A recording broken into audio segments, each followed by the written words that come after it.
Hello and welcome to another Supernaturally Healthy blog. I am Kezia Hall, holistic health coach, and I run Supernaturally Healthy to empower and equip fellow cake eating rebels to heal their body from the inside out.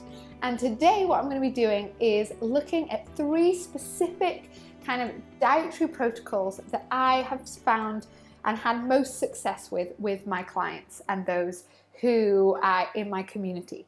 And I have to say, before even doing this, I was a little bit resistant of even doing something about specific diets, because I just know that can trigger off a whole lot of crappy thinking. But I've chosen these 3 specific ones more for their therapeutic impact. These are things I've experienced myself and I'll often recommend to clients, and they can be really helpful for the healing aspect of them. So that's what we're looking at. This isn't about like losing a stone in a week or what's the best diet out there. These are things that I've just had experience with myself and with my clients that often allows people to heal in a much more accelerated fashion, especially when it comes to gut health, hormonal health, immunity, and various other issues. So let's dive in.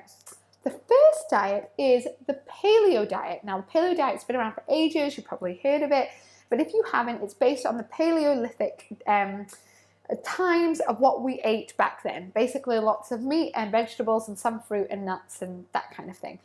That's not the part that I've necessarily subscribed to, but as a way of eating, it's a grain, dairy, sugar, soy, and kind of additives, E-number, free approach to eating. So you eat lots of things like fish, organic, well-raised meats, lots and lots of veggies, some fruits, healthy fats like ghee, coconut oil, goose fat, and it's really quite a traditional way of eating. Now, the paleo diet is often a diet that I will suggest to a lot of the clients I work with that are having real gut health issues, because it can be a really good diet just to follow to help your body reset. It often means you're getting good amounts of fats and proteins, which most people, especially women, aren't getting enough of, and it's really, really helpful. So that's the paleo diet.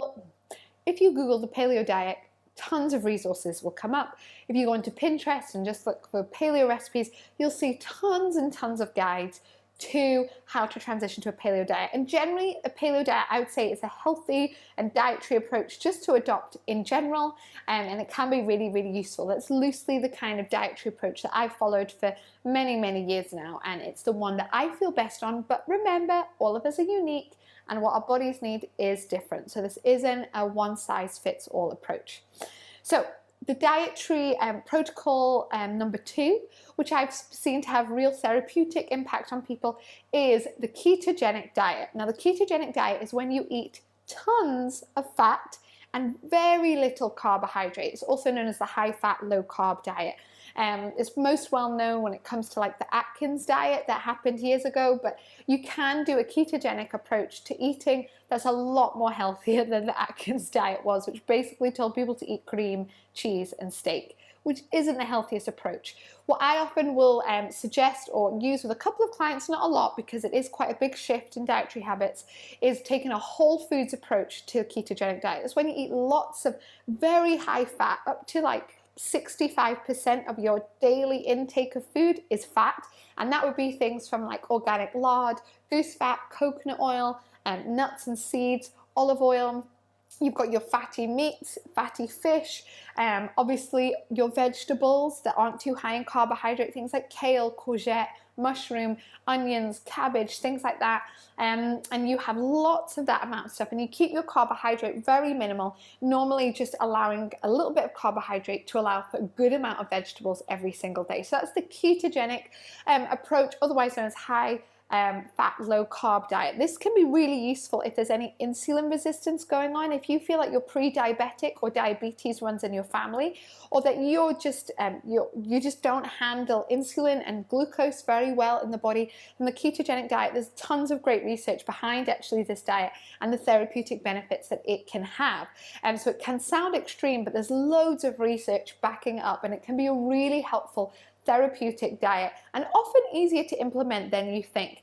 A lot of the time I'll get people to implement a paleo type diet and then transition to a more whole foods ketogenic diet, and that can be really, really helpful. Again, it's not for everyone, but it's really, really useful for helping if there's any pre-diabetes, any blood sugar or metabolic imbalances, and it's also phenomenal for helping people lose weight. Okay, diet number 3 is the Gut and Psychology Syndrome Diet, and this is otherwise known as GAPS. It's created by Dr. Natasha Campbell McBride, and it's based on another diet which is called the Specific Carbohydrate Diet. And GAPS is really, really helpful from a therapeutic point of view. It was created primarily to treat children with autism, so that's its kind of primary focus, but it also really helps with digestive issues or any other mental health issues, things like schizophrenia and things like that as well. For the right person at the right time, the GAPS diet can be really, really helpful. It's very similar to the paleo and the ketogenic diet. It's very high fat and high protein, so it would be easy for you to slip into that ketogenic state in that, but it does include some things like dairy, fermented dairy. And the idea of the GAPS diet is that you actually reduce your starch, that you're not really eating anything that has disaccharides, which is a multi-chain sugar that comes from carbohydrates and starch that can irritate the intestines and the gut lining. So that's the idea of the GAPS diet, and it can, again, in the right context, be really, really helpful. Now, the thing that's important to note with all of these diets is that it depends on you, what's going on with your body, what outcome you're looking to achieve, and what is going on with your biochemistry. I know a lot of people have emailed me because I've done the GAPS diet and just said, I've just started the GAPS diet and I feel awful. And it's because if they'd maybe worked with someone on it, they would never have suggested the GAPS diet for their specific set of symptoms. So it is important that you do work with someone who's going to be able to recommend the dietary protocol that's most clinically researched for your health issues and energy issues, but also that's also sustainable for you life-wise.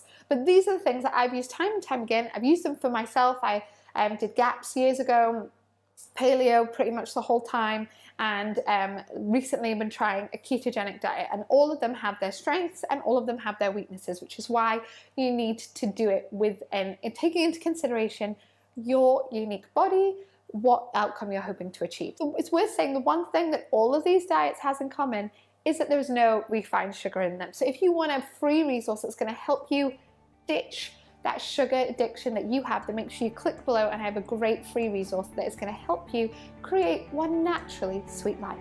So have a brilliant day. Let me know any comments you have and subscribe to this channel if you're watching it on YouTube. Otherwise, have a fabulous day. Bye.